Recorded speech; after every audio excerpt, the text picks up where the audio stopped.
let me show you how we can charge your iPhone 17 Pro and Pro Max, and we're gonna start with the wireless chargers. If you happen to have a wireless charger, whether it is MagSafe, Qi or any other charger, then all you have to do is simply place your phone on top of the charger and you should be able to start charging your phone.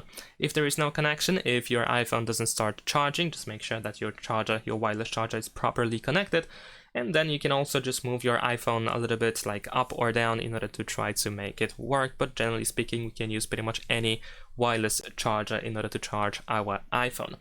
And this also works, for example, for chargers that you have in a car. So if your car has wireless charging for your phones, then you should be able to use that as well.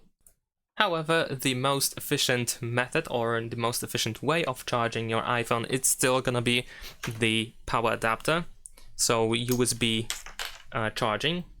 Wired charging is simply the fastest one, and of course you need to, well, you don't need to, but it is recommended to use a power adapter or charger.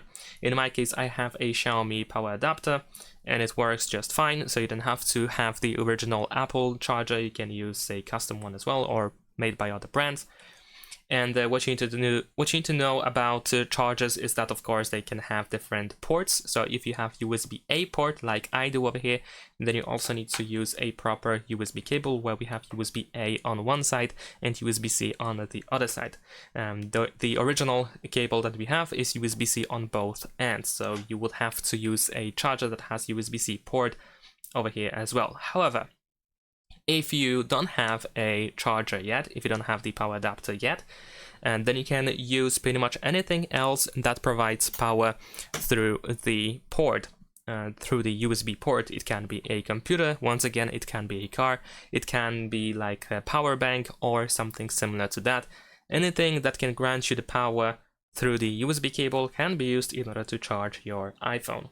Keep in mind that, for example, a computer is actually quite slow for that, so you still want to get the power adapter as quickly as possible to efficiently charge your phone.